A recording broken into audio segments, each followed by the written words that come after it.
बहुत बड़ा लोग भी एक कमी के कारण उतने कितने भी सुंदर अच्छे भले चिन्ह क्यों न होते हो, वे बुरा तो नहीं करेंगे मगर उतना अच्छे तरह से नहीं कर सकेंगे, अच्छा गुण प्रदान नहीं कर सकते, यानी उसकी शक्ति घट जाती। कारण अंगुली स्वयं छोटी है, अंगुली जब छोटा है उसका आकार ही कम है, गुण कारकों को ग्रहण करने की शक्ति जब कमी हो गई उसकी, तो कितने अच्छे चिन्ह रहे तो क्या उतनी शक्ति घट जाती है। शक्ति तो रहती, अच्छे अच्छे चिन्ह अच्छे ही होते हैं, अच्छे होने पर भी उतना अच्छा प्रदान नहीं कर सकते हैं, उतने अच्छे कारक नहीं बन सकते हैं, भाग्य के रूप से उतने अच्छे गुण नहीं दे सकते हैं, सफल नहीं रहते रहता है थोड़ा। इसलिए इसको सहज रहना सर्वप्रथम अत्यंत आवश्यक है। 10 भागों में ये तो 10 हैं, ये 2 हैं, ये 3.5 है, ये 4.5 है, माफ कीजिए उसमें कुछ नहीं, मगर यहाँ मूल में घट गया ना, आंगुली नीचे उतर गई ना, ग्राहक शक्ति में कमी आ जाएगी ना, बस वो दोष है। वैसे दोष आने मत दीजिए, यही बढ़ गया, मूल रूप ही बढ़ गया और ये अंगुली यहां से यहां तक जाती है, यानी इसका रूप बदल गया, बड़ा हो गया। बहुत बड़े ग्राहक शक्ति होती है इसमें, यानी इतने ग्राहक शक्ति है, दुगुना तिगुना स्वीकार करते हैं। बहुत शक्ति भी बुरी है, खाएंगे पेट भर खाइए, 2 3 अरे भाई 4 लड्डू खाइए, अगर 8 खाने की इच्छा रखेंगे अजीर्ण हो जाएगा, अजीर्ति हो जाएगी, डाइजेशन प्रॉब्लम आ जाएगा, आज नहीं तो कल नहीं परसों, कभी न कभी जीवन में कभी उसका प्रभाव तो रहेगा ही। यानी अंगुली बहुत बड़ी होना, यानी मूल बढ़कर अंगुली ऊपर तक जाना, यानी थोड़ा सा भाग छोड़कर इतना ही कम दिखाई पड़े, आधा ना होकर सिर्फ 1/4 या 1/8 भाग तक अगर ये पहली अंगुली गुरु अंगुली वहां तक होगी, या बड़ी चढ़ी हो, छोटी भी हो तो मुश्किल ही, बड़ी हो तो भी मुश्किल है, सहज ही रहना। भाई हम बुरा क्यों सोचेंगे, अच्छा ही सोचेंगे ना, तो अच्छा है तो उसमें क्या क्या फल होते हैं, बस ये देखेंगे आप, ये सहज रूप में है, राइट। इन पर्वों में यानी पहला दूसरा तीसरा पर्व, भाई देखिए कि एक पर्व में एक और एक अधिक आड़ी लगी आ गई, यानी कितने पर्व हो गए, अब 4 पर्व हो गए। वास्तव में सहज रूप से 3 ही पर्व होना चाहिए, मगर इसमें 4 पर्व आ गए। क्या कुछ हानि है? हानि हाँ, थोड़ी सी तो हानि जरूर होगी। कहां, कब, किस तरह से, किस विषय में, इतने प्रश्न उठते हैं। ये प्रथम पर्व पर्वणी, ठीक है, मानसिक स्थिति अच्छी रहेगी। व्यवहार ये दूसरा पर्व का लक्षण है, इसमें बंटवारा हो गया, बांटा गया है, तो यानी व्यवहार में अंतर आ जाता। बहुत मीठा खाने की, मिठास खाने की, बहुत स्वादिष्ट भोजन चाहता है, ये मानसिक स्थिति है, क्योंकि 10 भागों में 2 भाग पहला पर्व है, और 3.5 जो दूसरा पर्व होना चाहिए उसमें 2 भाग हो गए, यानी इच्छा तो रहती मगर खा नहीं सकता, कारण इंडाइजेशन प्रॉब्लम्स हो सकते हैं, या गैसेस फॉर्म हो सकते हैं, या बहुत सांस लेने की आदत होती है, फेफड़ों की बीमारी हो सकती है, और कुछ हो सकती है। डॉक्टर कहते हैं, चिकित्सक कहते हैं भाई ये कम कीजिए, ये कम कीजिए, इन नियमों का पालन कीजिए, डाइजेशन पर ध्यान दीजिए, या डाइट में कुछ अंतर लाइए, इस प्रकार तो सलाह देते रहते हैं। तो उनका तो पालन करना ही पड़ेगा। चिकित्सक क्या होता है? वो तो भगवान का एक अवतार ही होता है। आयु से हमारा संबंध नहीं, चाहे वो चिकित्सक बड़ा हो, छोटा हो, मध्य वय का हो, युवक हो, बूढ़ा हो, बालक हो, वैद्य वैद्य ही है। उनका धर्म है, उनका शास्त्र है कि स्वास्थ्य शास्त्र के बारे में पढ़ाए, स्वास्थ्य के बारे में, आरोग्य के बारे में देखना ही चाहिए। तो इसमें दो भाग हुए व्यवहार में। फिर दूसरों से हाँ खाने के लिए तो कहता, पर हमें खाने के लिए कह रहे, मगर आपने क्या करा? हाँ मेरे डाइजेशन पावर कम है, मैं नहीं खा सकता, मगर आप खाइए। यानी व्यवहार में अंतर आ गया। अगर यही इसमें आ गया, समझिए ये अंतर। मीठा खाने में पसंद, रुचि लेता है, स्वादिष्ट भोजन लेता है, लेता भी, इच्छा ही नहीं, लेता भी है वैसा ही भोजन, वैसे ही भोजन को चाहता है। अगर रुचि अच्छी नहीं है तो पत्नी से कहकर दोबारा पकवा कर खाता है, वो उनकी शक्ति होती है वैसी। इसमें दो भाग हो गए, फिर भी चार भाग हो गए ना। किस भाग में आए? तीसरे भाग में आ गया, यानी भौतिक। खाने की इच्छा होती, खा सकता भी है, मगर दूसरों को खाने से मना करता है। दूसरे खाते हैं तो अरे उसकी दृष्टि लग जाती है, ये तो भी बेकार बात है ना। यानी भौतिक रूप से वो नहीं चाह रहा, दूसरों के लिए वो नहीं चाह रहा, ये फैला जाता है। नहीं सब ठीक है, बहुत सुंदर है, कुछ फर्क नहीं है। अब किस दोष के बारे में बोलेंगे? क्या इसमें उन्नति है? होती नहीं, बस जितना आपने बताया उतने होता है। क्यों नहीं? भाव से है अलंकार के। एक अलंकार के बारे में, एक चिन्ह के बारे में देखेंगे। तो नालिका रेखाएं, मैंने आपको बताया, नालिका रेखाएं इतने सूक्ष्म, इतने सुकुमार, इतने अस्पष्ट होते हैं रेखाएं कि नंगी आंखों से देख नहीं सकते हैं। एक दूरबीन की आवश्यकता होती है। दूरबीन रखिए, श्रद्धा के साथ देखिए, गौरव के साथ देखिए, गौर के साथ देखिए, तो ही पता चलता है। हर किसी विषय के बारे में, हर किसी रेखा के बारे में इतनी श्रद्धा के साथ, इतने गौरव के साथ, इतनी निष्ठा के साथ देखिए कि 1 इंच का फर्क भी नहीं आएगा। थोड़ा सा भी अंतर आ गया, फलित प्रवचन में अंतर आ जाएगा। तो नालिका रेखाएं इतने सूक्ष्म होते हैं, इतनी पतली रेखाएं होती हैं कि नजर तक नहीं आती हैं। मैंने बताया किसी का जन्मदिन नहीं है, जन्मतिथि कुछ नहीं, उसके बारे में, अपने बारे में आप कुछ नहीं बता सकता है। हाथ तो फंसा दिया है भाग्य बताने के लिए, रेखाएं तो दिखाई पड़ रही, वो रेखाएं देखिए, किसके आधार पर बताएंगे? कोई ना कोई एक मूल होना चाहिए ना। चक्की आटा पीसते हैं, मगर मूल में एक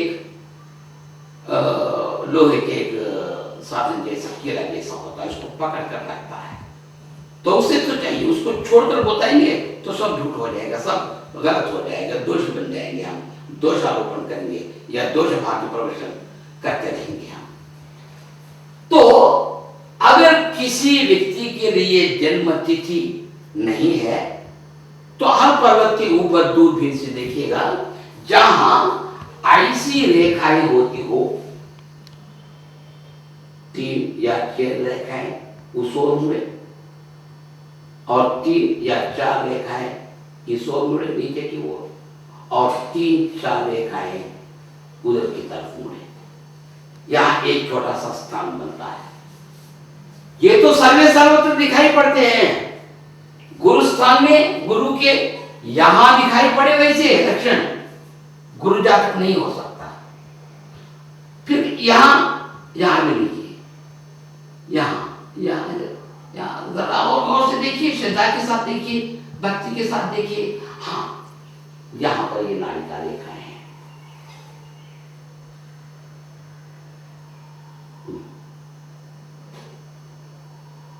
कभी कभी हमारे नैनी भ्रम में डाल देते हैं कि नालिका का वो रेखा उनको पढ़ने के लिए। हाँ भाई, जातक का जन्म गुरुकुल में हुआ, ये कहने के लिए इस पर्वत पर 1 या 2 खड़ी रेखाएं यानी ऊर्ध्व रेखाएं रहती हैं। अगर एक्के दुक्के ऊर्ध्व रेखा इसमें है और नाड़िका रेखाएं जन्मतिथि की रेखाएं केंद्र बिंदु में यानी पूरे ग्रह का स्थान मैंने क्या बताया, यहां से लेकर जीवन रेखा तक ये ग्रह स्थान है। अगर केंद्र इसका एक केंद्र यहां होता है, इस केंद्र में ऐसी नाड़िका रेखाएं एकत्रित होते हुए दिखाई पड़े, प्लस उसके साथ एक या दो खड़ी रेखाएं ऊर्ध्व रेखाएं दिखाई, ऊर्ध्व रूप से रेखाएं जरा बड़ी होनी चाहिए। ये भी ऊर्ध्व रेखा है पर कितनी छोटी है, क्या फायदा हो रेखा, जरा ऊर्ध्व रेखा बड़ी हो। यहां तक जाने की कोई जरूरत नहीं, बहुत यानी बहुत सीमा को तक जाने की आवश्यकता है। ऐसे एक के दुक्के ऊर्ध्व रेखाएं दिखाई पड़े तो बोल सकते हैं कि आप गुरु जातक है। अब कौन सा नक्षत्र जातक है, एक बात सुनिएगा, नक्षत्र मानसिक भावों को बताता है तो गुरु यानी जो ग्रह होता है प्रधान ग्रह वो भौतिक का होता है। एक भौतिक गुणों को बताता है, एक मानसिक गुणों को बताता है। मानसिक बताने वाले ग्रह को कहते हैं हम नक्षत्र ग्रह और उसको कहते हैं प्रधान ग्रह, मुख्य ग्रह। किस ग्रह वाले हैं इसका पता लगाने का प्रयत्न कीजिए। इन सहायता करने के लिए बाकी रेखाएं भी दिखाई पड़ती हैं। कभी कभी हम इतने परेशान हो जाते हैं तो चारों उंगलियों के लिए तो हम देख सकते हैं कि नाड़िका रेखाएं केंद्र बिंदु कहां पर है, कहीं पर दिखाई नहीं पड़ रहे। यहां कुछ स्थान पर देखिए, यहां वैसे केंद्रित होना कठिन है, ऐसी रेखाएं बहती रहती हैं, नाड़िका रेखाएं आंखों से दिखाई नहीं पड़ती।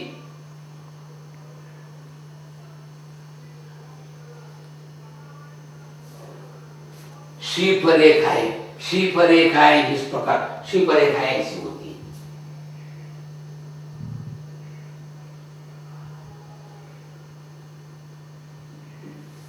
प्रथम पर्व को छोड़कर दूसरे तीसरे पर्वों में और पूरे हाथ में, यहां तक कि कभी कभी शरीर भाग में भी ये शीफ रेखाएं दिखाई पड़ती हैं। शीफ रेखाएं प्रवाह, रक्त प्रवाह के चिन्ह मात्र हैं, बस उससे ज्यादा कुछ नहीं, उससे ज्यादा फल नहीं दे सकते। अगर वैसी शीप रेखाओं का ये आकार बीच में बन जाए, केंद्र स्थान में बन जाए, वो प्रधान ग्रह समझे। इसे पता नहीं चलता इस ग्रह के लिए क्या बता सकते, इसकी अंगुली है ही नहीं, इसकी भी अंगुली है ही नहीं, तो यहां भी ना ऐसी शीप रेखाएं दिखाई पड़ती है चंद्र स्थान तक, लगातार टूटे फूटे हो, बराबर हो, सिलसिले में हो, ये पूरे। इसके लिए अंगुली नहीं है, आपको केंद्र स्थान कहां मिलेगा, तो कैसे बता सकते हैं इसको, नहीं बता सकते। याद रखिए, अगर इस क्षेत्र में एक या दो ऊर्ध्व रेखाएं हो, बस है, बता सकते हैं कि आप कुछ नहीं, ये जीवन रेखा है। जीवन रेखा के भीतर तरफ शुक्र ग्रह में एक दूसरी जीवन रेखा बहती हो तो समझिए पूरी रेखा बहती हो, वो कुल ग्रह जातक है। जरा इक्के दुक्के प्रश्न भी पूछिए, कुल ग्रह वाले होते हैं गणित शास्त्र को होते हैं, जातक से पूछिए क्या गणित शास्त्र पर आपकी श्रद्धा है। हाँ सर, मैं मेडिसिन स्टूडेंट हूँ, गणित शास्त्र में नहीं भाई, प्राथमिक स्थिति में माध्यमिक पाठशाला में या उन्नत पाठशाला में या कलाशाला में कोई कॉलेज में पढ़ते समय ये कभी ना कभी ये तो इंटरेस्ट, हाँ इंटरेस्ट तो था मगर वो भूल गए, फिजिक्स पर मेरा इंटरेस्ट था, इस प्रकार बताता है। एक समय तो गणित शास्त्र में था, अगर नहीं बोलेंगे नहीं भाई वैसा भी नहीं था, ठीक है छोड़ दीजिए। जो भी काम करेंगे, जिधर किधर आप पधारेंगे, जो कोई विचार आपके मन में आएगा, जिस किसी प्रणाली के रचना करेंगे, भला बुरा, अच्छा बुरा, उचित अनुचित, न्याय अन्याय, लाभ नष्ट, ये कैलकुलेशन, ये गणना आपके आंखों में फिरती है। हाँ बस कुछ ग्रह वाला होता है भाई। दूसरा प्रश्न, एक प्रश्न से ही पता नहीं चलता, हर एक व्यक्ति को मैथमेटिक्स में इंटरेस्ट हो सकता है ना, कोई इंजीनियर को भी हो सकता है, जो कंप्यूटर का के ज्ञाता है, वे भी मैथमेटिक्स में टेस्ट होते। दूसरा प्रश्न कीजिए, खेल कूद में आपकी रुचि थी? हाँ, खेल कूद में तो काफी रुचि थी कि बहुत खेलता था। वाह। आप पूछेगा कि दाढ़ी है, निकालेंगे हम, तो उसके लिए गुस्सा ज्यादा होता, जरा जरा तीव्र प्रवृत्ति के, दूसरे दिन ही बाहर आ जाते, मुझे निकालते हैं क्या, डराते हैं हम। नाखून है, शक्तिशाली है, निकालेंगे, दूसरे दिन ही जाकर आ जाते ऊपर। अब गेम्स एंड स्पोर्ट्स पसंद करते हैं क्या? क्या आपकी प्रकृति गेम जैसी प्रकृति है? नीचे गिर भी जाए तो गिरना तो होता ही है, बिना गिरे तो चल कौन सकता है, जो चलता नहीं वो भागता कहां से? गिरेंगे तो भी उठना जानता है, गिरना नहीं जानता। जीवन है, आशादी भी है, प्रयत्नशील रहेंगे, गिरे भी तो उठेंगे। कुछ लोग कैसे रहते, मिट्टी का गोला डाल दीजिए ऊपर उठती नहीं ऐसी तैसी। अब उसको क्या बोल सकते हैं? मेरा जीवन ही उतना बोले, मैं किसी का काम का नहीं, सब वोटर लिस्ट में मेरा नाम रहेगा, उससे ज्यादा किसी काम का नहीं हूं, तो क्या बोल सकते हैं? उसको कुछ जाकर बोल सकते हैं? नहीं। वैसे ही ऐसे कुछ प्रश्नों को पूछकर अगर इस पे लंबी रेखाएं हो या ऐसी रेखाएं दिखाई पड़े, ऐसा स्वभाव दिखाई पड़े, तो हम स्वीकार कर सकते कुछ ज्यादा। तो उस परंपरा में उसके लगातार सिलसिले में कुछ प्रश्न करते जाइए, कुछ संबंधित सभी विचार आ जाएंगे। कुछ ग्रह जातक जो होते हैं उनके तो बहुत बलवान देवी देवता गण उनके बॉडी गॉड्स होते हैं, अंगरक्षक होते हैं। मैं हनुमान का बहुत बड़ा भक्त, अरे वाह, आपको ये जातक है, पता है, विश्वास कीजिए, उसे बताने की कोई जरूरत नहीं। आपको ये जातक करके उनको बताना है भाग्य। अपने आप को सफल बनाने के लिए, अपने आप को संतुष्ट बनाने के लिए, अपने आप को तृप्त होने के लिए तो ऐसे प्रश्न पूछने की आवश्यकता तो होती है किसी व्यक्ति को।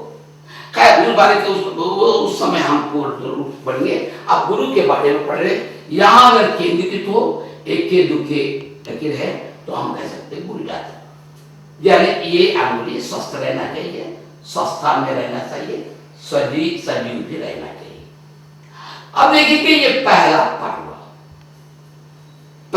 पर्व में देखिएगा, हर किसी व्यक्ति को हर उंगली में पहले पर्व में नाड़िका रेखाएं होती है, हर किसी को होती है।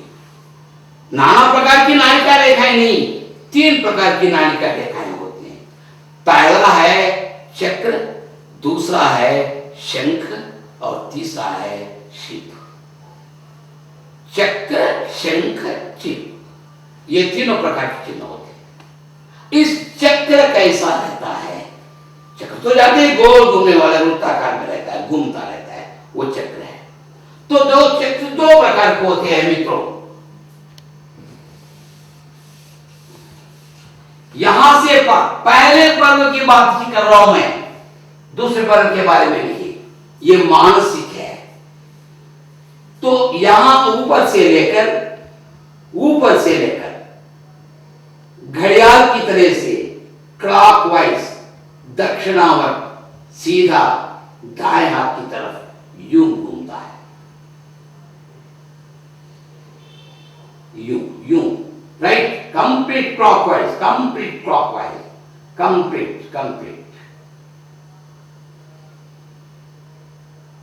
ऐसा होता है दाएं की ओर। ये दाएं हाथ में ऐसा चक्र रहना भला है, अच्छा है। एक हाथ को देखने से बस नहीं होता, एक हाथ को देखकर ही बताएंगे तो समझिए अपक्व है, हम पंडित नहीं है, उस यानी सामुद्रिक शास्त्र में हम पारंगत नहीं हो सकते। जो भी व्यक्ति आए, चाहे लिंग भेद हो, अर्थात चाहे माता हो या स्त्री हो या पुरुष हो, दोनों के हाथ देखने की आवश्यकता होती है। अंतर इतना ही है कि पुरुषों के लिए बाएं हाथ फिल्म है, नेगेटिव है, प्रारब्ध है, भाग्य है, कैसा रहना चाहिए बताता है ये पुरुषों के लिए बाएं। फिर दाएं कैसा चल रहा है, भाग्य को किस प्रकार सफल बना रहा है, भाग्य के अनुकूल कैसा चल रहा है, ये वर्तमान है। भविष्य भी वही रहेगा। भविष्य की रेखाएं हमें पाठ पढ़ाते हैं। तो ऐसा कहिए, कथोपकथन करने के लिए हमारे ये वस्तु सामग्री है, इस सामग्री को लेकर ही भविष्य के बारे में कुछ कह सकते हैं।